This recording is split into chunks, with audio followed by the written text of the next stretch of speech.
Sir, ಒಂದು cinema ಅಂದ್ರೆ after Covid ಮನೇಲಿ ಕುತ್ಕೊಂಡಿರುವಂತಹ ಆಡಿಯನ್ ಕೂಡ ಸಿನಿಮಾನ ಜಜ್ಮೆಂಟ್ ತೊಗೊಳಕ್ ಸ್ಟಾರ್ಟ್ ಮಾಡ್ತಿದ್ದಾರೆ. ಲೈಕ್ ವರ್ಲ್ಡ್ ಎಕ್ಸ್ಪೋಜರ್ ಆಯ್ತು. ಕರ್ನಾಟಕ ಅನ್ನೋದು ಬಿಫೋರ್ ಕೋವಿಡ್ ಒಂದ್ ರೀತಿ ಇತ್ತು, ಅಂದ್ರೆ ಫೈಟ್ ಅಂತ ಬಂದ್ರೆ ನಮಗೆ ತೆಲುಗುನೋ ತಮಿಳೋ ಮಲಯಾಳಮೋ ಇತ್ತು. ಆಫ್ಟರ್ ಕೋವಿಡ್ ನಾವು ಪ್ರಪಂಚದ ಯಾವುದೋ ಮೂಲೆಯಲ್ಲಿರುವಂತಹ ಕೊರಿಯನ್ ಸಿನಿಮಾಗೂ ಕೂಡ ನಾವು ಕಾಂಪಿಟೇಷನ್ ಕೊಡುವಂತ ಹಂತಕ್ಕೆ ಬಂದಿದ್ದೇವೆ. ಜನನು ಕೂಡ ಮೊಬೈಲ್ ಅಲ್ಲಿ ಕುತ್ಕೊಂಡು ಸಿನಿಮಾವನ್ನ ಜಜ್ಮೆಂಟ್ ಮಾಡ್ತಾರೆ. ಅಂದ್ರೆ ಟೆಕ್ನಿಕಲಿ ಆಗಿರ್ಬೋದು, ಸ್ಕ್ರಿಪ್ಟ್ಗಳ ಬಗ್ಗೆ ಡಿಸ್ಕಷನ್ ಮಾಡಕ್ ಸ್ಟಾರ್ಟ್ ಮಾಡ್ತಿದ್ದಾರೆ. ನೀವು ಹೇಳ್ತಾ ಇದ್ರಿ ಸ್ಕ್ರಿಪ್ಟ್ಗಳು ಬರಲ್ಲ ಅಂತ ಹೇಳಿ.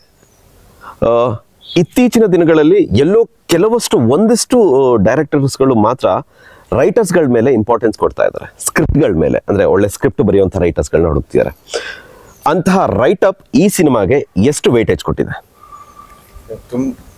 ತುಂಬಾನೇ ಇದೆ ಸರ್, ತುಂಬಾ. ನಾನು ಈಗ ಸಿಂಪಲ್ ಆಗಿ ಹೇಳ್ಬೇಕು ಅಂದ್ರೆ, ಕೋವಿಡ್ ಬಂದಾಗ ಆಡಿಯನ್ಸ್ ಸಿನಿಮಾ ಏನು, ಫಿಲ್ಮ್ ಮೇಕಿಂಗ್ ಏನು ಅನ್ನೋದು ಒಂದು ಡಿಪ್ಲೊಮಾ ಕ್ರಾಶ್ ಕೋರ್ಸ್ ತಗೊಂಡ್ಬಿಟ್ರು.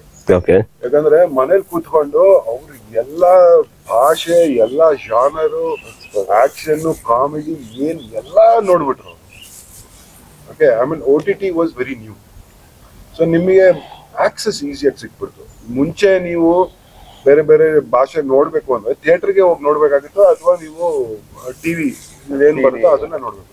ಅವಾಗ ಏನು ನಿಮ್ ಬರೀ ರೀಜನಲ್ ಲ್ಯಾಂಗ್ವೇಜ್ ಹಿಂದಿ ಅಷ್ಟೇ ಇದ್ದಿದ್ದು. ಈಗ ನೀವು ಕೊರಿಯನ್, ಜರ್ಮನ್, ಜಪಾನೀಸು, ರಷ್ಯನ್, ಇಟಾಲಿಯನ್ ಎಲ್ಲಿತ್ತು? ನೀವು ಎಲ್ಲೋ ಹೋಗಿ DVD ತಗೊಂಡ್ಬಂದು ನೋಡ್ಬೇಕಾಗಿತ್ತು. ಆ ಸಿನಿಮಾಗಳು ಹಬ್ಬ ಅಂದ್ರೆ ನಮ್ಮಲ್ಲಿ ಇಂಗ್ಲಿಷ್ ಸಿನಿಮಾ ಮಾತ್ರ ಬಿಡುಗಡೆ ಆಗೋದು, ಅದು ಥಿಯೇಟರ್ಗೆ ಹೋಗಿ ನೋಡ್ಬೇಕು.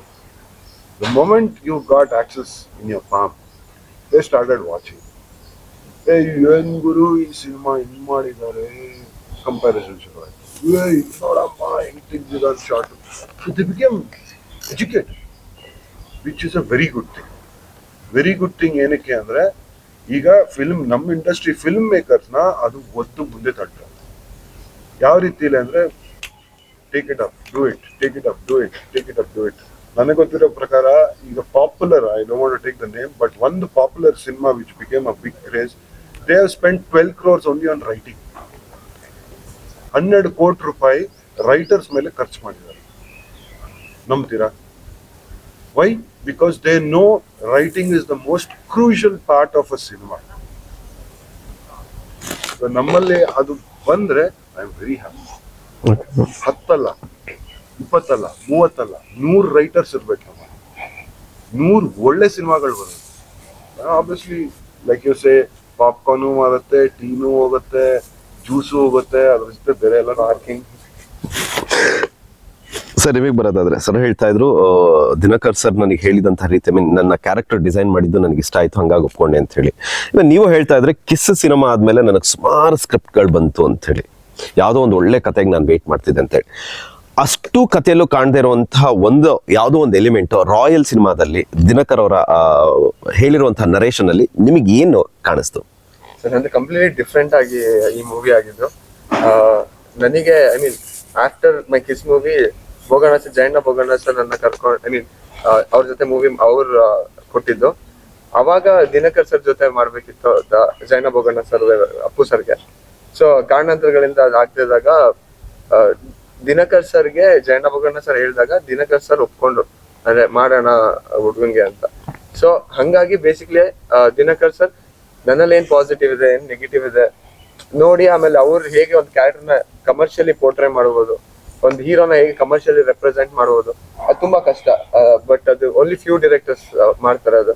ಸೊ ಅದಲ್ಲಿ Dinakar sir already one of the best director in Kannada film industry. So ಅವ್ರು ಆಕ್ಚುಲಿ ನಂದೇನಂತಂದ್ರೆ ಒಪ್ಕೊಂಡಿದ್ದು only because of Jayanna sir, Boganna sir, Dinakar sir ನೇಮಿಗೆ ಒಪ್ಕೊಂಡಿದ್ದು. ಅದಾದ್ಮೇಲೆ ಆ ಕಥೆಯಲ್ಲಿ ಎವ್ರಿ ಡೇ ಕೂತ್ಕೊಂಡು ಕತೆ ಮಾಡ್ಬೇಕಾದ್ರೂ ಎಲ್ಲ ಇನ್ವಾಲ್ವ್ ಮಾಡ್ಕೊಂಡ್ರು. ಅಂದ್ರೆ ದೇ ಯೂಸ್ ಟು ಟೆಲ್ ಹಿಂಗೆ ಅಂತ ಎಲ್ಲ every day. So it was a new experience for me. ಅಂದ್ರೆ ಐ ಆಲ್ವೇಸ್ ಬಿಲೀವ್ ಸರ್, ಒಂದ್ ಒಳ್ಳೆ ಕತೆಗೆ ಒಂದ್ ಒಳ್ಳೆ ಟೀಮು ಸಿಗ್ಬೇಕು. ಒಂದ್ ಒಳ್ಳೆ ಕತೆ ಇದ್ದು ಟೀಮ್ ಚೆನ್ನಾಗಿಲ್ಲ ಅಂತಂದ್ರೆ ಆ ಕತೆ ಅನ್ಕೊಂಡಂಗ್ ಬರಲ್ಲ. ಸೊ ಇಲ್ಲಿ ಈ ಬ್ಯಾನರ್ ಅಲ್ಲಿ one of the oldest and top banners. So ನಿಮ್ಗೊಂದ್ ಸಿನಿಮಾನ ತಗೊಂಡೋಗಿ ಪ್ಲಾಟ್ಫಾರ್ಮ್ ಅಲ್ಲಿ ಇರ್ತಾರೆ. ಸೊ ಅದಕ್ಕೆ ಬೇಕಾಗಿರೋ ಟೆಕ್ನಿಷಿಯನ್ಸ್ ಆಗಿರ್ಬೋದು, ಆರ್ಟಿಸ್ಟ್ ಗಳಾಗಿರ್ಬೋದು, ಎಲ್ಲರೂ the best artist and the best technicians already proven ಎಲ್ಲಾರು. ಸೊ ಅವ್ರ ಶೈನ್ ಇಂದ ಮಧ್ಯದಲ್ಲಿ ನಿಂತ್ಕೊಂಡ್ರೆ ನಂಗೂ ಎಲ್ಲ ಶೈನ್ ರಿಫ್ಲೆಕ್ಟ್ ಆಗಿದೆ. ಸೊ ಪಕ್ಕ ಐ ಥಿಂಕ್ ಇವ್ರಿಗೆ sir if I am not cinema and ನೀವು ಸಿನಿಮಾ ನೋಡಿದಾಗ ಗೊತ್ತಾಗತ್ತೆ ಎರಡನೇ ಸಿನಿಮಾಗೆ ಒಂದು ಸ್ಟಾರ್ ಜಯಣ್ಣ ಬೋಗಣ್ಣ ಎಷ್ಟು ಖರ್ಚು ಮಾಡಿರೋ ನೀವೇ ನೋಡಿ. ಅಫ್ಕೋರ್ಸ್ ಸರ್ ಆ ಟ್ರೈಲರ್ ಅಲ್ಲಿ ಕ್ವಾಲಿಟಿ ಕಾಣಿಸ್ತಾ ಇದೆ, ಎಲ್ಲೋ ಕೂಡ ಹೊಸಬ್ರು ಮಾಡಿದ್ದಾರೆ ಅಂತ ಅಥವಾ ಹೊಸ ಹೀರೋಗೆ ಇನ್ವೆಸ್ಟ್ ಮಾಡಿ ರೀತಿಲಿ ಯಾವ್ದು ಕಾಣಿಸ್ತಿಲ್ಲ. ಲೈಕ್ ನಿಮಗೆ ಪ್ರೊಡಕ್ಷನ್ ಹೌಸ್ ತುಂಬಾ ರಿಚ್ ಆಗಿ ಕಾಣಿಸ್ತಾ ಇದೆ. ಪ್ರೊಡಕ್ಷನ್ ಹೌಸ್ ರಿಚ್ ಆಗಿ ಕಾಣಿಸಿದಾಗ ಮಾತ್ರ ಇಂಥ ಒಂದು ಕತೆ, ಇಂಥ ಒಂದು ಸ್ಟಾರ್ ಜನರ ಮಧ್ಯೆ ಹುಟ್ಟೋದಕ್ಕೆ ಸಾಧ್ಯ. ಮೆನ್ಷನ್ ಮಾಡ್ಲೇಬೇಕು, ಇವತ್ತವರೆಗೂ ಯಾವ್ದೇ ಒಂದು ಪ್ರತಿ ಒಂದು ಯಾವ್ದು ಕೇಳಿರೋದು ನೋ ಅಂತ ಹೇಳಿಲ್ಲ ಪ್ರೊಡಕ್ಷನ್ ಹೌಸ್ ಅಲ್ಲಿ. ಅಂದ್ರೆ ಏನಾದ್ರೂ ಕೇಳಿ, ಐ ಮೀನ್ ಡೇ 1 ಇಂದ ಟಿಲ್ ಟುಡೇ ಎಲ್ಲದಕ್ಕೂ ನಾವು ಹೋಗೋಕ್ಕಿಂತ ಮುಂಚೆ ಎಲ್ಲ ಆರ್ಗನೈಸ್ ಆಗಿ ಅರೇಂಜ್ ಆಗಿರ್ತಾ ಇತ್ತು. ಅಷ್ಟೇ ಸ್ಟ್ರಾಂಗ್ ಇತ್ತು production house and team. And Dinakar sir ಕೂಡ ಅಷ್ಟೇ ಸೌಂಡ್ ಆಗಿ ನನ್ಗೆ ಈ ಶಾರ್ಟ್ ಹಿಂಗ್ ಬೇಕು ಅಂದ್ರೆ ಅದ್ ಹಂಗೆ ಬರ್ಬೇಕು ಅಂತ. ಸಿ ಇಷ್ಟು ಜನ ಪ್ಯಾಷನೇಟ್ ಪೀಪಲ್ ಇರ್ಬೇಕಾದ್ರೆ obviously it moves you to the I mean edge of the tolerance level, ಅಂದ್ರೆ ಬೆಸ್ಟ್ ಕೊಡ್ಲೇಬೇಕು ಅಂತ ಬರುತ್ತೆ. ಸೊ ಹಂಗಾಗಿ ಒಂದು ಸಿನಿಮಾ ಚೆನ್ನಾಗಾಗ್ಬೇಕಂದ್ರೆ ಅಷ್ಟು ಜನನ ಹಾನೆಸ್ಟ್ ಎಫರ್ಟ್ ಹಾಕಿದ್ರೆ ಮಾತ್ರ ಚೆನ್ನಾಗಾಗುತ್ತೆ ಸರ್. ಈ ಮೂವಿಲಿ ಹಾನೆಸ್ಟ್ ಮೀರಿ ಎಫರ್ಟ್ ಹಾಕಿದೀವಿ ಎಲ್ಲ. ಸೊ ಖಂಡಿತವಾಗ್ಲಿ ಸರ್, ಒಂದು ಹೋಪ್ಫುಲಿ ಸಾಂಗ್ ನೋಡಿದಿರಲ್ಲ ಅದೆಲ್ಲ ಇನ್ಕ್ಲೂಡಿಂಗ್ ಟ್ರೈಲರ್ ನೋಡಿ ಹೇಳಿದಿಲ್ಲ, ಪ್ರತಿಯೊಂದರಲ್ಲೂ ಆ ಕ್ವಾಲಿಟಿ ಕಾಣಿಸ್ತಾ ಇದೆ. ಲೈಕ್ ಸ್ಕಿಪ್ ಮಾಡ್ಬೇಕು ಅಂತ ಹೇಳಿ ಯಾವ್ದು ಅನಿಸ್ತಾ ಇಲ್ಲ. ಅದ್ ಒಂದ್ ಸೆಟ್ ಆಲ್ಮೋಸ್ಟ್ 1.5 CR ಆಗಿತ್ತು ಸರ್, ಒಂದು ಸಾಂಗ್ ಒಂದ್ ಸೆಟ್. ಸೊ ರಾಯಲ್ ಸಿನಿಮಾನು ಕೂಡ ಪ್ರೊಡ್ಯೂಸರ್ ರಾಯಲ್ ಆಗಿ ಖರ್ಚು ಮಾಡಿದ್ದಾರೆ, ರಾಯಲ್ ಆಗಿ ಕಾಣಿಸ್ಲಿ, ರಾಯಲ್ ಆಗಿ ಥಿಯೇಟರ್ಗೆ ಬರಲಿ ಅಂತ ಹೇಳಿ. ಆಮೇಲೆ ಇನ್ನೊಂದೇನಂದ್ರೆ ಸರ್, ದಿನಕರ್ ಸರ್ ಆಲ್ಮೋಸ್ಟ್ ಅಲ್ಲಿ ಮಾಡಿರುವಂತ ಅಷ್ಟು ಸಿನಿಮಾದಲ್ಲೂ ಪ್ರತಿ ಹೀರೋ ಕೂಡ 2 ಸಿನಿಮಾ ಮಾಡಿದ್ದಾರೆ. ಸೊ ಎಕ್ಸ್ಪೆಕ್ಟಿಂಗ್ ವಿರಾಟ್ ಅವ್ರ ಜೊತೆ ಮತ್ತೊಂದು ಸಿನಿಮಾ ಸದ್ಯದಲ್ಲೇ ಅನೌನ್ಸ್ ಮಾಡ್ಲಿ ಅನ್ನೋದನ್ನ ಹೇಳ್ತಾ ಸರ್ ಟ್ರೈಲರ್ ನೋಡಿದ್ವಿ ಸೇರ್ಕೊಳ್ಳಿ, ಯಾಕಂದ್ರೆ ಸರ್. ಅಫ್ಕೋರ್ಸ್ ನೀವಿದ್ದೇ ಇರ್ತೀರಾ ಸರ್. ಇದೆಲ್ಲದ್ರ ಜೊತೆ sir royal super duper hit ಆಗಿ ರಾಯಲ್ 2 ಹಾಗೆ ಆಗತ್ತೆ ಸರ್. ಸಿ ನಮ್ಮ ಜನ ಯೂಶುವಲ್ ಆಗಿ ಎಲ್ಲದನ್ನು ಇಷ್ಟಪಡಲ್ಲ. ಏನಕ್ಕೆ ಅದೇ ಹೇಳ್ತೀನಿ, ಯೂಟ್ಯೂಬ್ ನಲ್ಲಿ ದಿನಕ್ಕೆ ಮಿನಿಮಮ್ 100 ಇಂದ 150 ಕಂಟೆಂಟ್ ರಿಲೀಸ್ ಆಗುತ್ತೆ ಒಂದೊಂದು ಲ್ಯಾಂಗ್ವೇಜ್ ಅಂತ ಬಂದ್ರೆ. ಅದರಲ್ಲಿ ಜನ ಇಷ್ಟಪಡೋದು ಯಾವುದೋ 1-2 ಕಂಟೆಂಟ್. ನಿಮ್ದು ಇನ್ಕ್ಲೂಡಿಂಗ್ ಸಾಂಗು, ಟ್ರೈಲರು, ಟೀಸರ್ ಪ್ರತಿಯೊಂದು ಟ್ರೆಂಡಿಂಗ್ ಅಲ್ಲಿ ಇತ್ತು ಅಂದ್ರೆ ಜನ ಇಷ್ಟಪಟ್ಟಿರೋದಕ್ಕೆ ನಿಮ್ಮ ಮೇಲೆ ಪ್ರೀತಿ ಇದೆ. They are waiting for cinema. So ಆ ವೇಟಿಂಗ್ಗೆ 24th ರಿಸಲ್ಟ್ ಕೊಡ್ತಾ ಇದ್ದೀರಾ. ಇದ್ರ ಮಧ್ಯೆ ಟ್ರೈಲರ್ ರಿಲೀಸ್ ಆಗಿದೆ. ಟ್ರೈಲರ್ನ ನಾನು ನೋಡಿದಾಗ ನನಗೆ ಒಂದಿಷ್ಟು ವಿಚಾರಗಳು ಅನಿಸ್ತು. ನಂಗೆ ಸರಿನೋ ತಪ್ಪೋ ನಂಗೆ ಗೊತ್ತಿಲ್ಲ. ನನಗನ್ಸಿರೋ ಪ್ರಶ್ನೆ ನಿಮ್ಗೆ ಕೇಳ್ತೀನಿ. ಅಂದ್ರೆ ನಾನು ಡಿಕೋಡ್ ಮಾಡಿರೋದು, ಸರಿ ಇದ್ರೆ ಉತ್ತರ ಕೊಡ್ಬೇಕು, ತಪ್ಪಿದ್ರೆ ಅದೇನು ತಪ್ಪು ಅಂತ ನೀವು ಕ್ಲಾರಿಟಿ ಕೊಡಬೇಕು.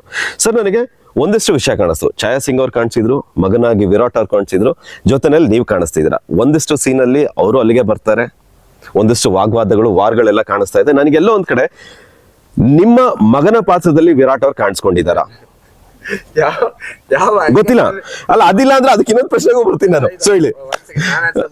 ಓಕೆ ಸರ್, ಯಾವ angle ಅಲ್ಲಿ ನನಗೆ ಅಣ್ಣ ತಮ್ಮನ್ ತರ ಕಾಣ್ಲಿಲ್ವಾ ನಿಮಗೆ? ಮೇ ಬಿ ಮಾವ ಆಗಿರ್ಬೋದು, ಮಾವ ಆಗಿರ್ಬೋದು, ಆಸ್ತಿ ವಿಚಾರದಲ್ಲಿ ಗಲಾಟೆ ಆಗಿರ್ಬೋದು. ಏನ್ ಬೇಕಾದ್ರೂ ಆಗಿರ್ಬೋದು. ಓಕೆ ಡಿಕೋಡ್ ಮಾಡಿ ಸರ್. 24th ಗೊತ್ತಾಗುತ್ತೆ. ಓಕೆ. ಸೊ ಅಂದ್ರೆ ಡಿಸೈಡ್ ಆಗ್ಬಿಟ್ಟಿರ, ನೀವೇನೇ ಡಿಕೌಟ್ ಮಾಡಿದ್ರು ಅದು ತಪ್ಪು, ಏನೇ ಇದ್ರು ಥಿಯೇಟರ್ಗೆ ಬನ್ನಿ ಅಂತ ಹೇಳಿ. ನಾನೇನೋ ವಿಚಾರ ಇಟ್ಕೊಂಡು ನಿಮ್ಮ ಹತ್ರ ಸಿನಿಮಾ ವಿಚಾರನ ಬಿಡ್ಸಕ್ಕೆ ಅಂತ ಟ್ರೈ ಮಾಡಿದ್ರೆ. ಏನಕ್ಕೆ ಅಂದ್ರೆ ನಾವೊಂದು ಬೆಸ್ಟ್ ಡಿಕೋಡಿಂಗ್ ಆಪ್ಷನ್ ಕೊಡ್ತೀನಿ ಸರ್. 100 ರೂಪೀಸ್ ಜೊತೆ ಹಾ 24th ಒಂದೇ ಒಂದು ಟಿಕೆಟ್ ತಗೊಂಡ್ರೆ ಎಲ್ಲ ಡಿಕೋಡ್ ಮಾಡೋದು sir. Full decoded. Okay unlock.